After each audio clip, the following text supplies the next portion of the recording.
welcome everyone. Another great video. We had a good question coming in from a client asking about RRIF withdrawals. Yes. When is the best time to withdraw from my RRIF?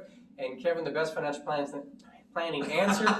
It depends. That's the biggest one to look. Yes, it does really depend. I mean, you've got to look at it in a reality. Is this your main source of income that you're going to have in retirement? Yeah. Or is this just sort of, you have other stuff and you want to take money out of the RRIF?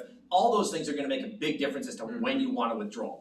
It does, and that's what we're looking at. The criteria, it depends on. The first one you touched on is the need. Yes. If this is the main source of income, you got this, maybe a little CPP, a little OAS, well then likely treat it as a paycheck. Most people take it out monthly, some do bi-weekly, but they take it regularly throughout the year because frankly they need it to pay the bills. Now if you're fortunate and you have a big pension, say from your employer or other sources of income, and this isn't your main source, well then you can look at some tax planning. Yeah, and the tax planning is going to be the big one. If you have that sort of, at the end of the year, you know how much income you've roughly made for the year. If you're within a certain tax bracket and you withdraw more, that's going to be the option to do. Take that amount, pull it out, take off the taxes that are needed and things along those lines. But yeah, that would be sort of a tax planning thing as opposed to the immediate need where this is funding your retirement going forward. Yeah, so instead of the regular monthly amount, maybe you get a lump sum towards the end of the year, which gives you flexibility to help manage your taxes. Exactly. And you can do a little more management that way.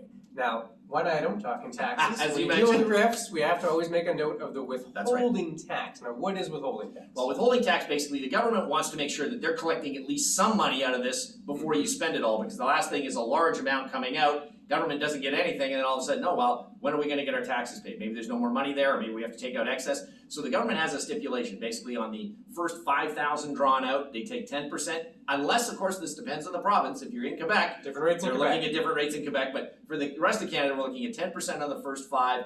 From 501 to 15, you're looking at 20%, and then anything over 15,000, they want 30% right off the top paid to them. And a quick note here, sometimes people try to get tricky, say, well, I got 4,900 this month, 4,900 next month. It's usually done, most institutions will do it on a total accumulated value. So if you do 5,000 one month, you do 5,000 next, you're now at 10. In the third month, you're now at 15, so you can see the withholding tax number goes up. It's a cumulative total for the year. It's not per withdrawal that they do that withholding tax number. We'll go into a little more on withholding tax in just a second, but if people have questions, where do they go? They should go to chatwithclintonandkevin.com, put in your answer, put in your question, and ask us what you want to know. Jeopardy, they give us the answer. Exactly. Whether it's on this topic or any other financial matter that you have, please go to it, give us the question, we'll be glad to answer it. And again, it is Clint and I answering. It is not a robo scenario. We're not ditching this off to somebody else. We will get back to you with the answers you need. So chatwithclintonandkevin.com. Please go there. Absolutely. And withholding tax, you mentioned the tiers there in terms of how they do that flat tax up front. That's not your final tax bill, however. So in the end, this is going to be treated as income. Anything you withdraw from a RRIF, treated as income.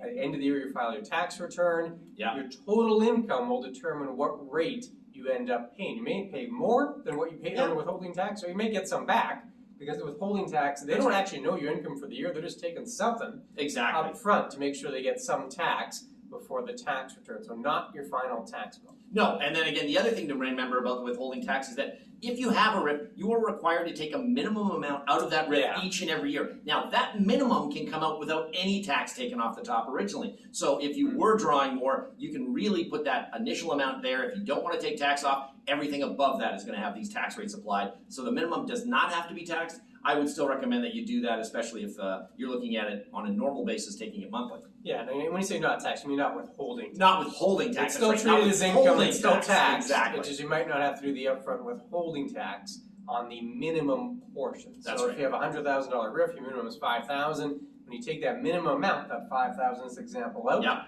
withholding tax optional, still fully taxed at the year end or whenever you do your taxes, but above $5,000, above the minimum, no choice, you have to do withholding tax. Exactly. A couple of considerations here. We're getting back to that initial question, pulling it all together. When is the best time to take out your RRIF?